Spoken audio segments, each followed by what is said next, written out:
Hey everybody, welcome to Popcorn Planet. We are here in our Change Our Minds segment. Man, you missed a whole other segment where we went on Jeffrey Epstein and a bunch of crazy stuff that is going to stay in the members only section. If you missed it live, sorry if you missed it. But become a member here in the channel. You'll support the channel. You'll be able to check out all the unlisted parts that you missed live of these shows on Tuesdays and Thursdays.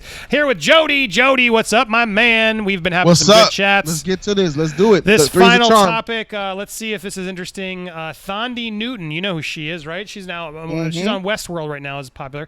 But she recounts nightmare scene she filmed with a stressed out Tom Cruise, where she says Tom Cruise she like made her all frustrated and scared and pissed her off.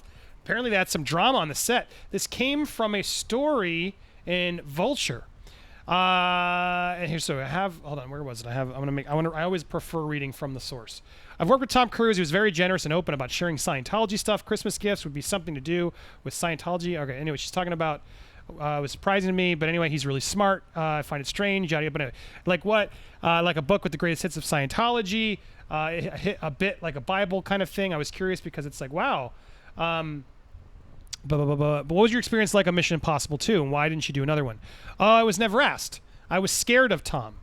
He was a very dominant individual. He tries super hard to be a nice person, but the pressure, he takes on a lot, and I think he has this sense that only he can do everything as best as can be done. There was one time where we were doing this night scene. There were so many extras, pyrotechnics, and you name it. And it was a scene with him and me on the balcony. And I don't think it was very well written scene. I get angry with him. We're frustrated with each other, and we're looking out over Spain. It wasn't going well, and John Woo, bless him, wasn't there. He was downstairs looking at everything on a monitor. And John had made a decision at the beginning of the movie, unbeknownst certainly to me, that he didn't speak English, which I think that he didn't speak English, which I think was very helpful to him, but it was extremely unhelpful to the rest of us. So the scene was happening, and Tom was not happy with what I was doing because I had the shittiest lines. And he gets frustrated with having to try and explain that. He goes, let's just go do it. Let's just rehearse on camera. So we rehearsed and they recorded it. And then he goes, I'll be you, you be me. So we filmed the entire scene with me being him because, believe me, I knew the lines by then, and him playing me. And it was the most unhelpful. I can't think of anything less revealing. It just pushed me further into a place of terror and insecurity. It was a real shame, and bless him. I really do mean bless him, because he was trying his damnedest. I remember at the beginning of the night seeing this slight red mark on his nose, and by the end of the night, I kid you not, this is how his metabolism is so fierce. He had a big white head where the red dot was. It would take anyone else 48 hours to manifest a zit. I saw it growing. And it was like the zit war. Zit was me.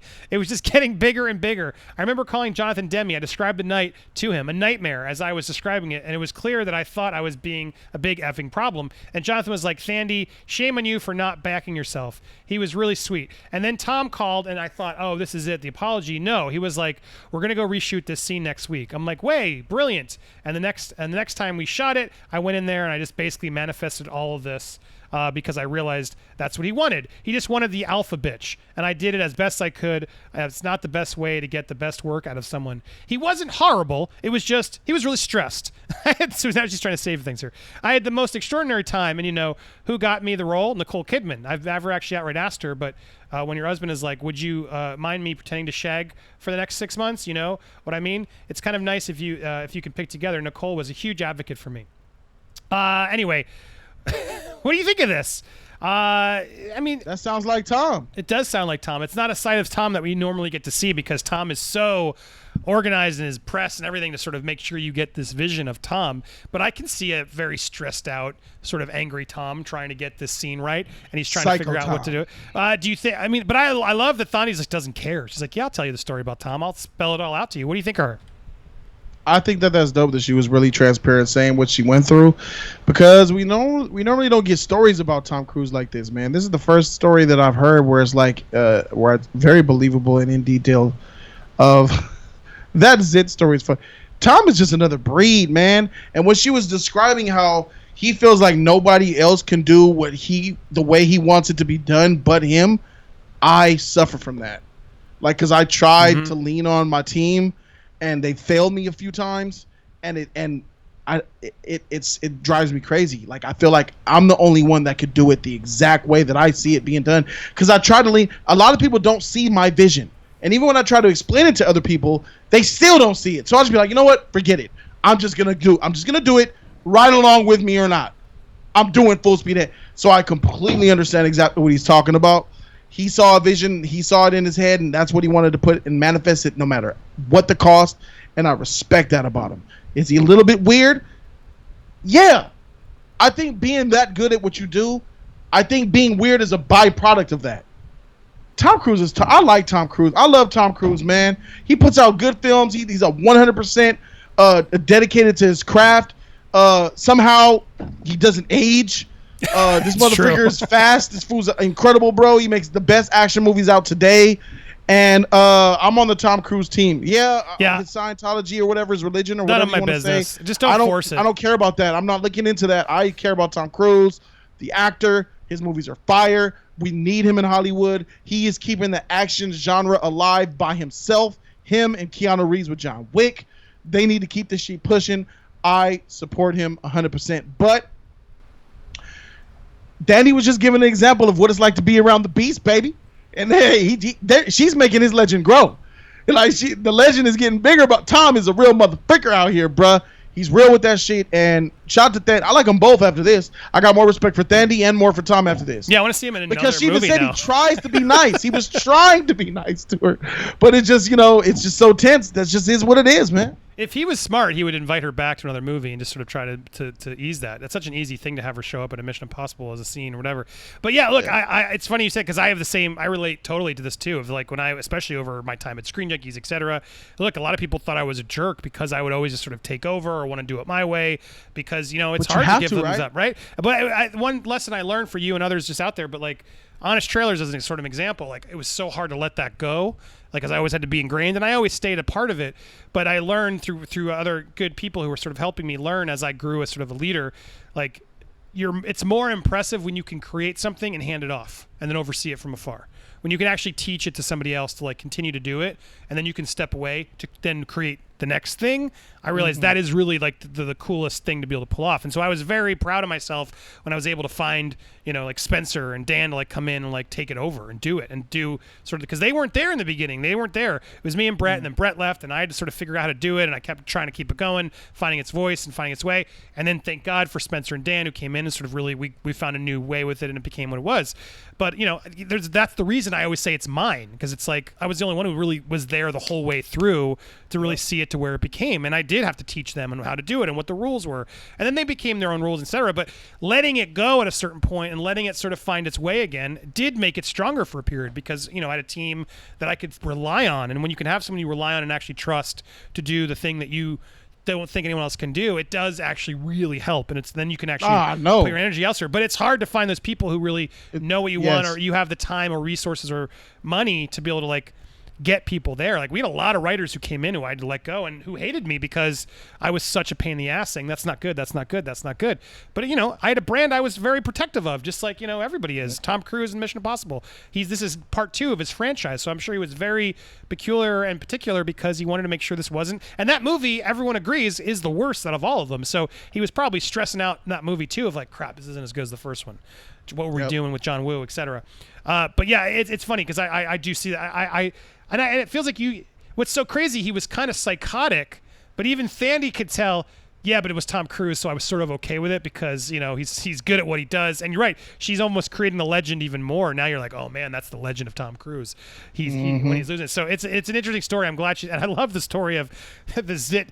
He could manifest a zit for most people take 48 hours, but he had manifested with his metabolism so fast that he had it come out. I was the zit. I was frustrating him.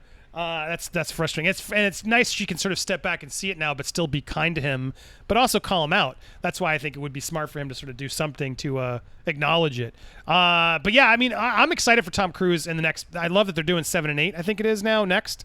I love the Mission Impossible franchise. I love him as an action star. Edge of Tomorrow, fantastic. Minority Report, fantastic. War of the Worlds, I rewatched. I didn't like that one, but I liked him in it.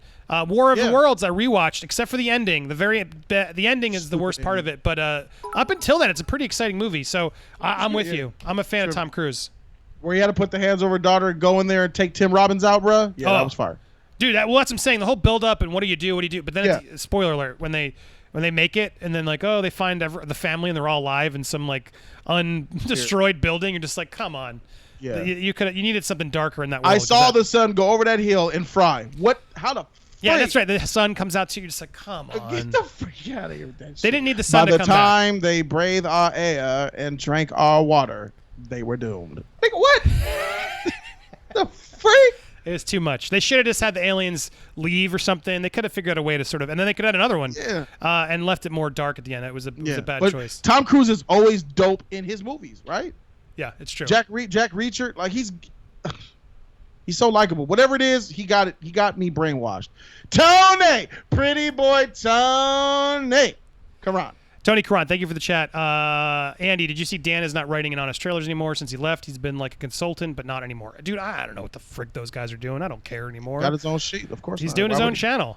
Good on him, man. I'm trying to not talk about any of that stuff. I don't care. I got probably one more video in me at some point about that topic. You're getting better. Yeah, I got one more video at some point. I'm sort of saving one more video that I've been holding off for reasons that I think at some point I may just sort of let be my final, like, it's all gone, it's all out there. Those people know to reach out if they want to talk. I don't really even need to talk to them anymore. I don't care. But look, good for Dan doing his channel. But I don't watch who's writing or doing those anymore. I can't watch that shit. It's too depressing. Because it's not even depressing. I'm just like, God, the money. It's whack. It's the money. I'm just like, God, that'd be so nice to have the reliable in this ecosystem of YouTube, even in their low views. And it's stressful. But to have built so many shows and not be able to like at least reap some of those rewards is frustrating to the least. But that's the only reason I sometimes get distraught. But we rebuild. See, exactly. Keep grinding. Thank you, guys. Thank you, Locos, for that comment. Well, there you go. Tom Cruise. I'm a fan. I'm excited to see more of what he's got coming out. I'll always support. He's got a space. He's supposed to be going to space in something with Elon Musk. Right. With what's his name from Edge of Tomorrow, who I like, the director Doug Liman, who I like. Oh, yeah. So I'm excited for that. All right, clipping this out. Thanks for watching, guys. Always stay tuned live. You can watch us Thursdays and Tuesdays here on the channel, or Wednesdays over in Jody's Corner, so go subscribe. Links to support are always down in the description below. You can check us out on iTunes, Spotify. Just look up Nerd Wars or Change Our Minds, or it's all in the same playlist. That's all we got for you. Don't go anywhere, live watchers. We're going to wrap up, but thanks so much for watching the playback. We will see you later. Peace. Deuces.